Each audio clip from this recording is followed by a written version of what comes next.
Farmers use modern methods of irrigation. They don't depend on the ancient method because they are slow. So the first method of irrigation which the farmers use is the sprinkler system.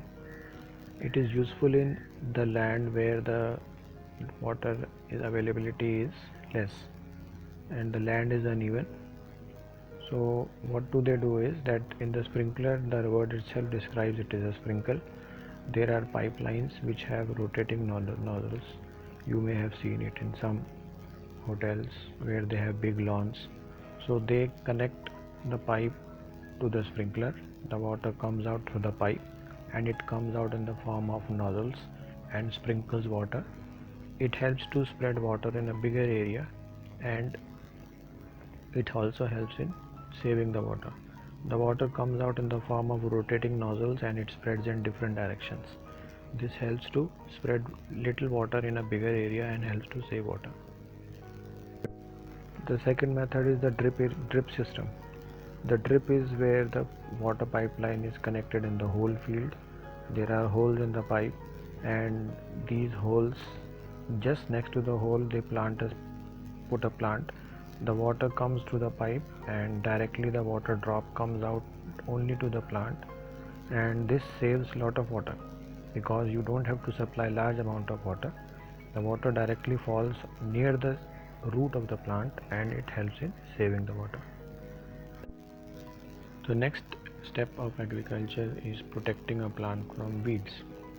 What are weeds? They are the unwanted plants which grow along with the main crop. They may be grass you may have seen, which grows in the pots at home. These unwanted plants, why are they not good for the plants?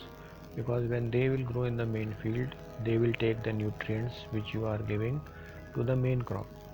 The grass will take unwanted advantage of the food which is given for the main crop, and the main crop will not get the nutrients. So the removal of weeds is to be done, and this process is called weeding. These weeds are removed because they affect the growth of the crop. Some weeds interfere even in harvesting and they are harmful. So how are the weeds removed? The farmers mostly remove it by hands. They use machines, and some farmers, if they have very big field, then they use a chemical. This chemical is sprayed in the field and the main crop is not affected, only the weeds are affected. So when are the weeds removed? The best time for removing a weed is before they produce flowers, and this is done in different ways. Now the chemicals which are sprayed, they are called weedicides. The names of these chemicals are mentioned in the book. These are sprayed in the field. They do not damage the crops. Weedicides are mixed with water and they are diluted and sprayed in the field. After the weeding is done, then the crop continues growing. When the crop is ready, then the last step is harvesting. Harvesting is cutting of crop. In harvesting, the crops are pulled out of the field or they are cut from the ground. Harvesting in India is either done manually, where the farmers use a sickle. Sickle is shown in the picture. Cutting of plant from the ground is called harvesting. Harvesting is done in different parts of India and it is called by different names. There are many harvest festivals. Can you name any harvest festival? I'll tell you a name, like Baisakhi is the festival. During this time, crops are harvested, and when the farmer sees the crop is ready, he is very happy. The efforts of the past season which he has worked hard, they are paid, and at this time some of the places in India people celebrate the cutting of crops. After the crop has been cut, then the next step is to separate the seed from the plant. So when the crop is harvested, at that time the crop is dried, it is having no moisture, so it is dried and then the seeds are threshed. So that process is called threshing. Threshing is done with the help of a machine which is called a combine. Picture of combine you can see. It is called a combine harvester, whose work is to harvest the crop as well as to thresh the crop. Thresh means removing the seed from the cover. After that the farmers they separate. The seed is there and then there is a cover of the plant of the seed. This seed has to be separated from its waste.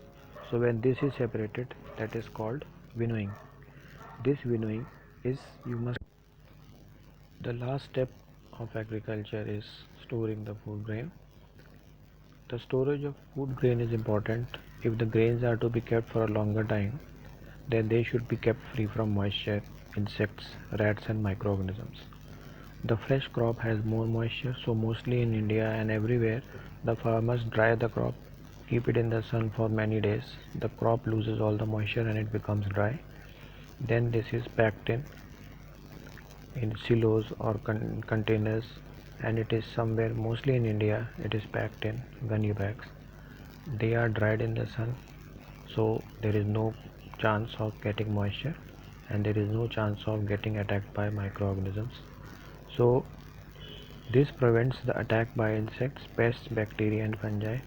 Farmers store these food grains in jute bags. However, large-scale storage of grains is done in silos. They are big granaries which are situated in different parts of the country. You may have seen some people mix neem leaves in the food grains. At home you can ask your mother, she will tell you. These neem leaves are added so that the food grains do not get affected by microbes, not affected by insects, and the food grain can last for a long time. And this food grain which is stored, it is stored in granaries which are kept away from moisture. They are kept away from any harmful effect.